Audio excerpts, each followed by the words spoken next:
নবীজির প্রতি দরুদ শরীফ পড়ার এতটাই ফজিলত, যেই বান্দা বেশি বেশি দরুদ শরীফ পাঠ করবে আল্লাহ রসুল তার উপর বেশি খুশি হয়ে যাবে। যে বান্দা বেশি বেশি দরুদ শরীফ পাঠ করবে রসুল তার উপর বেশি খুশি হয়ে যাবেন। বান্দা তুমি বেশি বেশি দরুদ শরীফ পাঠ করো, দরুদ শরীফ পাঠ করো, আল্লাহ তাআলা তোমার উপর খুশি হয়ে যাবেন, নবীও তোমার উপর খুশি হয়ে যাবেন। আর তোমার সংসারের মধ্যে আল্লাহ তাআলা বরকত দিবেন, রিজিক বাড়ায়া দিবেন। দরুদ শরীফ যত বেশি পাঠ করবা আল্লাহ তাআলার কাছে তুমি তত বেশি দামি হইবা। এরে আল্লাহর বান্দা, যুবক ভাই, আল্লাহর একজন বান্দা, মুসলমান বান্দা সর্বদা দরুদ শরীফ পাঠ করে, হাঁটতে চলতে ফিরতে নামাজে সর্ব অবস্থায় দরুদ শরীফ পাঠ করে। শুধু নিজে দরুদ শরীফ পাঠ করে এমন নয়, তার যত এলাকাবাসী রয়েছে, যেই মানুষের সঙ্গে তার সাক্ষাৎ হোক না কেন, মজলিসে বলেন, যেই কথা বলেন না কেন, সর্ব অবস্থায় সে দরুদের প্রচার প্রসার করে। প্রত্যেকটা মানুষকে সে বলে, আপনি যদি বেশি বেশি দরুদ শরীফ পাঠ করেন আল্লাহ তাআলা আপনাকে গায়েবী ভাবে হেফাজত করবে, গায়েবী রিজিক আল্লাহ তাআলা দিবেন। এই বলিয়া মানুষদেরকে সর্বদা বুঝ দিতেন, বুঝাইতেন, দরুদ শরীফের ফজিলত সম্পর্কে বলতেন। ওই একই এলাকায় একজন ইহুদি বাস করত। ইহুদি আর এই কথাগুলি সহ্য করতে পারত না। আল্লাহর এই বান্দা দরুদ শরীফ পড়নেওয়ালা আল্লাহর এই বান্দাকে ওই ইহুদি দেখতে পারত না, পছন্দ করত না। এই দরুদের প্রচার প্রসার করা সে পছন্দ করতে পারত না।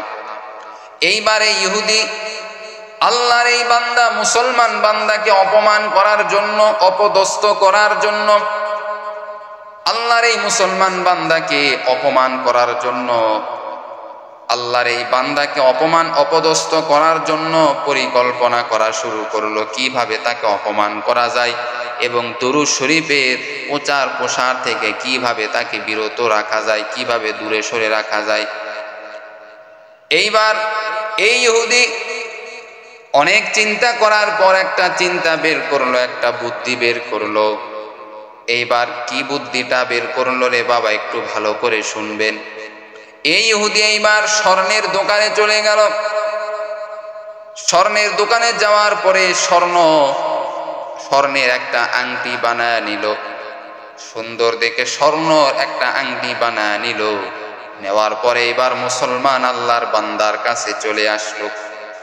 আল্লাহর বান্দার কাছে এবার আসার পরে ইহুদি এইবার এই স্বর্ণের আংটিটা এবার এই মুসলমান যে আল্লাহর দরুদ, আল্লাহর রসুলের প্রতি দরুদ বেশি বেশি পাঠ করে, তাকে বলতেছেন, এই যে স্বর্ণের একটা আংটি রয়েছে আমার কাছে, এই আংটি তোমার কাছে আমানত রেখে গেলাম, আমি কয়েকদিন পরে তোমার কাছ থেকে এই আংটিটা আমি নিয়ে যাইব। এইবার আল্লাহর এই বান্দা মুসলমান, নবীর বড় আশিক, নবীর বড় আশিক, দরুদ পড়নেওয়ালা বড় আশিক, আল্লাহর এই বান্দা মুসলমান দরুদ পড়নেওয়ালা বড় আশিক, ইহুদির আংটিটা এবার নিয়ে নিল হাতে। নেওয়ার পর আলমারিতে রেখে দিল, ইহুদি সেটা দেখে নিল। এইবার ইহুদি এইবার যখন মুসলমান আল্লাহর বান্দা বাড়ি থেকে একটু বের হয়ে চলে গেল, একদিন পরে ইহুদি এই আংটিটা ওই আলমারি থেকে নিয়ে নিল। আলমারি থেকে নেওয়ার পর এই আংটিটা এবার সমুদ্রের মধ্যে ফালায়া দিল, যেন মুসলমান যেন আমাকে এই আংটিটা সময় মতো যেন না দিতে পারে। মুসলমান আল্লাহর বান্দা, দরুদ পড়নেওয়ালা আল্লাহর বান্দাকে বিপদে ফালানোর জন্য ইহুদি এই কাজটা করলো রে বাবা। ওরে বান্দা, দেখো একটু শোনো, দরুদের কত পাওয়ার, কতটা পাওয়ার। দরুদ যে আল্লাহ তাআলা, যে বান্দা বেশি বেশি দরুদ শরীফ পাঠ করবে আল্লাহ যে তাকে গায়েবী ভাবে হেফাজত করবে, এটা বোঝানোর জন্য বলতেছি রে বাবা। এইবার ইহুদি যখন সমুদ্রের মধ্যে ফালায়া দিল, সমুদ্রের মধ্যে ফালায়া দেওয়ার পর এবার ইহুদি এবার মনে মনে ভাবতেছে, আর তো এই স্বর্ণের আংটি তো মুসলমান আমাকে দিতে পারবে না, তাহলে সে অপমান অপদস্থ হবে, আর আমি তাকে মুনাফিক বলবো। মানুষের কাছে আমি প্রচার প্রসার করব আমার স্বর্ণের আংটি আমি তাকে আমানত দিয়েছিলাম, কিন্তু সময় মতো এই মুসলমান বান্দা আমাকে দিতে পারে নাই স্বর্ণের আংটি। আমি তাকে অপমান করব, অপদস্থ করব, মুনাফিক বলবো। এরে আল্লাহর বান্দা যুবক, এইবার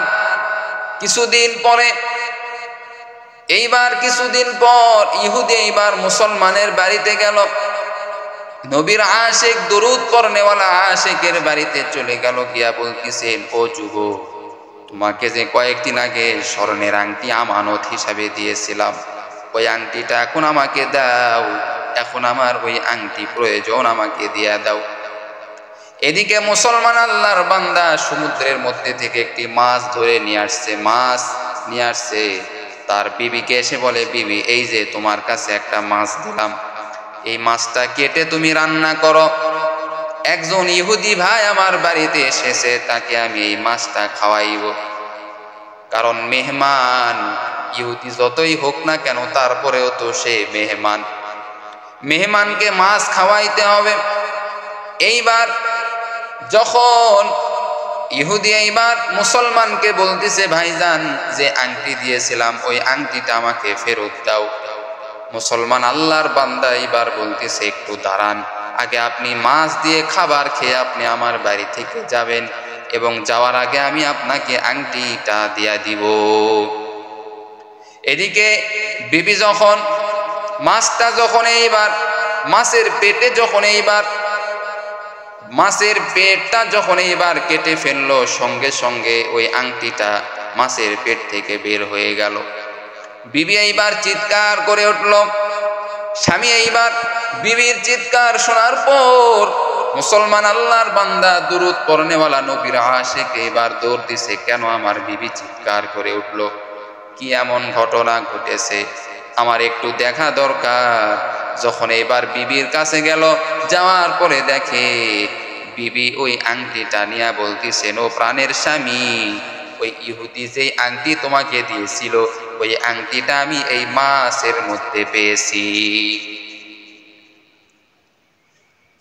মুসলমান এইবার ওই আংটিটা নিয়ে ইহুদির কাছে চলে গেল, ইহুদিকে বলল, ভাইজান, এই যে নেন আপনার আংটি, যেটা আমাকে আমানত স্বরূপ দিয়েছিলেন, এই যে আপনার আংটি, সেটা দিলাম আপনাকে। ইহুদি বলতেছে, ভাইজান, তুমি এটা কোথায় পেয়েছো বলো। বলে, আমি যখন আলমারিতে গেলাম, গিয়া দেখলাম আমার আলমারিতে যখন আপনার এই আংটি আমি পাইলাম না, তখন আমি আল্লাহ রসুলের প্রতি দরুদ শরীফ পাঠ করলাম, 10 বার দরুদ শরীফ পাঠ করেছি। পাঠ করার পর আমার বিবি দেখি চিৎকার করে উঠল, কি হলো আমার বিবির, একটু দেখে আসি। দেখি আল্লাহ তাআলার কি কুদরত, এই মাছের পেটের মধ্যে আংটিটা পাওয়া গেল। ইহুদি এইবার মুসলমান আল্লাহর বান্দার হাত ধরিয়া বলে, ও ভাইজান, আপনি আমাকে ক্ষমা করে দেন, আপনি আমাকে ক্ষমা করে দেন। আপনার আল্লাহ সত্য, কোরআন সত্য, হাদিস সত্য, দরুদ শরীফের আমল করলে আল্লাহ পাক রব্বুল আলামিন গায়েবী ভাবে সহযোগিতা করে, এটাও আমার আর বোঝার বাকি নাই। অতএব আমি কালিমা পড়িয়া আপনার কাছে মুসলমান হতে চাই। ইহুদি এইবার মুসলমান আল্লাহর বান্দার হাতটা ধরিয়া এইবার কালিমা পড়ে নিল, লা ইলাহা ইল্লাল্লাহু মুহাম্মাদুর রাসূলুল্লাহ। ইহুদি বলতেছেন, ভাইজান, আমি ওই আংটিটা আপনাকে বিপদে ফালানোর জন্য আপনাকে দিয়েছিলাম, এবং আপনি যে আলমারিতে এই আংটিটা রেখেছেন, ওই আলমারির জায়গা আমি দেখেছি, ওই আংটিটা আমি আপনার অনুপস্থিতিতে আমি নিয়ে সমুদ্রের মধ্যে ফালায়া দিয়েছি। আর এই সমুদ্রের মধ্যে এই মাছটা যখন গিলে ফেলেছিল, আপনাকে আল্লাহ পাক রব্বুল আলামিন, আমি মনে করেছিলাম আপনি মনে হয় এখান থেকে আর বাঁচতে পারবেন না, আংটি আমাকে আর দিতে পারবেন না, কিন্তু আসলেই দরুদ শরীফের এতটাই পাওয়ার সেটা আমি আগে বুঝতে পারি নাই। ভাইজান, আপনি আমাকে মাফ করে দেন। আজকে থেকে আমি নিজেই, আপনি যে দরুদের প্রচার প্রসার করতেছেন, আমি ইহুদি, আমি আজকে থেকে কালিমা পড়ে মুসলমান হয়ে গেলাম, এবং আমি নিজেই আপনার সঙ্গে এই দরুদ শরীফের প্রচার প্রসার করব। তো প্রিয় ভাইরা, এজন্য দরুদ শরীফের আমল আমাদের সর্বদা করতে হবে। বেশি বেশি দরুদ শরীফ পাঠ করতে হবে, তাহলে আল্লাহ রসুল আপনার উপর খুশি হবে, আল্লাহও আপনার উপর খুশি হবে। আর যেই বান্দা দরুদ শরীফের আমল করবে, ওই বান্দার মৃত্যু হতে দেরি, জান্নাতে যাইতে কখনো দেরি হবে না। আল্লাহ পাক রব্বুল আলামিন আমাদের সকলকে বেশি বেশি দরুদ শরীফের আমল করে কবরে যাওয়ার তৌফিক দান করুক। সকলে বলেন আমিন।